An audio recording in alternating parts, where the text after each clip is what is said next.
révolutionnaires ñu ñëw nekk ay gestionnaires loolu moo indi yëpp mënoo comprendre dans un pays boo xam ne ñun on dit que ce pays a été pillé ce pays a été endetté société yi ñu dénk yëpp ça a été pillé les gens ont volé l'argent bàyyi ko au plus ras des pâquerettes nga ne tu as une dette de plus de 7 000 milliards les demandes des Sénégalais est fort et pendant ce temps ñi def loolu yëpp ils sont en train de circuler librement dara jotu leen bu yàggee mais évidemment que Sénégalais yi ils vont se dire que soit ñii li ñuy wax du dëgg soit ñii dañ ñu yëpp et ils ne feront pas effort te duñu supporter ci dara donc les étudiants ne vont pas supporter certaines choses su fekkee ne que yow dëkk bi ñi nga xam ne ñoo ko pillé ñoo ko mettre pratiquement à terre dara arrivé wu leen ñun on est maintenant comme des gestionnaires amatuñu sax fit def li nga xam ne waxante nañ ko ak Sénégalais malgré que on fait des efforts et tout dans une situation difficile mais on attendait plus de nous loolu mooy dëgg il est temps de se réveiller et c'est dommage que il faut la mort d'un étudiant pour que ñun ñuy def loolu man j'assume mes responsabilités gis nga les mauvaises pratiques continuent la corruption continue dóorkat yaa ngi fi ba léegi ñi nga xam ne gëmuñu dara ils sont là juste pour leur poche ñi ngi fi ba léegi les mêmes juges qui étaient là nga xam ne ils étaient là pour Macky Sall yi def ay complot ñoo ngi fi ba léegi donc rien n'a changé à part les visages à part les efforts que peut-être quelqu'un comme Ousmane Sonko est en train de faire malgré les difficultés et je ne le dis pas pour le défendre mais parce que loolu laa gëm donc on n'a pas fait le travail qu'il fallait faire depuis 2 ans mënuñu toog 2 ans après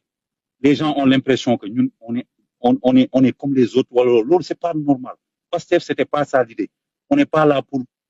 se contenter d'être des gestionnaires te suñu ay postes naan on a fait un meilleur résultat que ñi fi fekk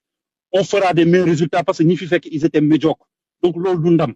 ndam bi mooy changer le Sénégal l'administration profondément changer la justice changer les mentalités toogaat système éducatif bi dañu war a toogaat ak étudiants yi tëggaat ko à partir de zéro loolu mooy dëgg leneen lu ñu fi def pour mën ay tappale la te il faut pas que li ça se reproduise qu'un étudiant meurt sous le régime de Pastef c'est vraiment man xawma sax depuis sànq sama xol bi dafa jeex loolu kenn waru ko accepter je ne connais pas les circonstances yàlla xam na ko xawma nan la demee l'enquête le déterminera mais il faut pas que li ça se reproduise je sais qu'on le dit chaque fois il faut pas que ça se reproduise mais vraiment il faut que lii moom du musa amati ci Sénégal ça n'a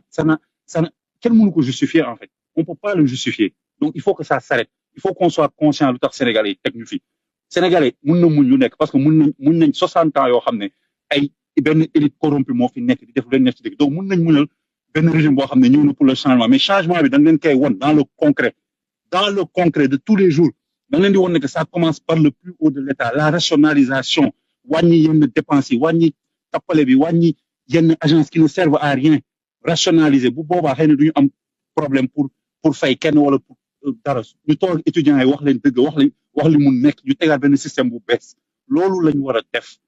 je suis vraiment désolé qu'on en soit arrivé à un mort pour que après ñu mun def yooyu lii ça ne doit plus jamais se reproduire ki gaañu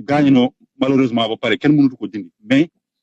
lii waratuñu ko nangu et c'est pas trop tard de changer ce pays là c'est possible mais il faut du courage politique et de la volonté il faut avoir peur de personne ñun lobby faluñu kenn faluñu Sénégalais yi ñoo jël seen carte yàlla suñu borom dogal ko ñu fal ñu donc on a à avoir peur de personne on n'a pas à hésiter il faut que mentalité yi change la mentalité des policiers la mentalité des gendarmes la mentalité des juges et tubaab bi dañ ñu bàyyi loon mooy benn élite boo xam ne su ñun la bokk ay nit yu ñuul lañ comme ñun mais ils traitent les gens comme des esclaves Sénégal service public baaxul les gens sooy dem sax ci service public il faut donner quelque chose pour avoir un bon service il faut tout le temps être dans la corruption Sénégalais on les traite comme de la merde sooy ut kayit sax boo xam ne sa droit la tout le temps on te fait vivre la galère alors que am na ay benn catégorie benn minorité boo xam ne lu leen neex la ñuy am ci dëkk bi ils sont capables d'échapper à la justice d'échapper à la loi yooyu la ñu war a adresser c'est pas de la démagogie loolu moo tardel dëkk bi moo tax Sénégalais yi nekk ci suuf des fois ils se sentent vraiment comme des citoyens de seconde zone gis nga affaire yooyu tant que réglé wuñu ko yu mel ni dina amati di amat il faut qu'on rétablisse la justice li ñu doon wax ne que lu ñëpp bokk ñëpp dañ ci war a jot loolu ça doit être une réalité dans nos politiques de tous les jours il faut que président de la République ak premier ministre woote benn waxtaan boo xam ne li fay jógee ce seront plus des paroles ce seront plus des papiers parce que dañu sonn ci séminaire yeeg ci réflexion yeeg yooyu yëpp il faut agir maintenant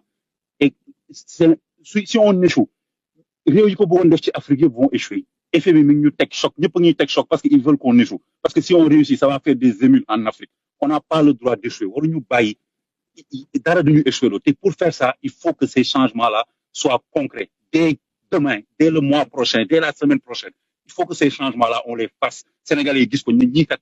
ñi ngi changer après si on réussit ñu assumer si on échoue on assume mais tu ne peux pas faire des choses à demi-mesure wala bañ ko def après ça c'est une catastrophe pour les Sénégalais qui ont eu confiance en nous xamuñu sax espoir bi Sénégalais yi am ci ñun donc il faut vraiment que ça change rapidement et moi je le dis sama bopp laa koy commencé si système bii nii laa bokk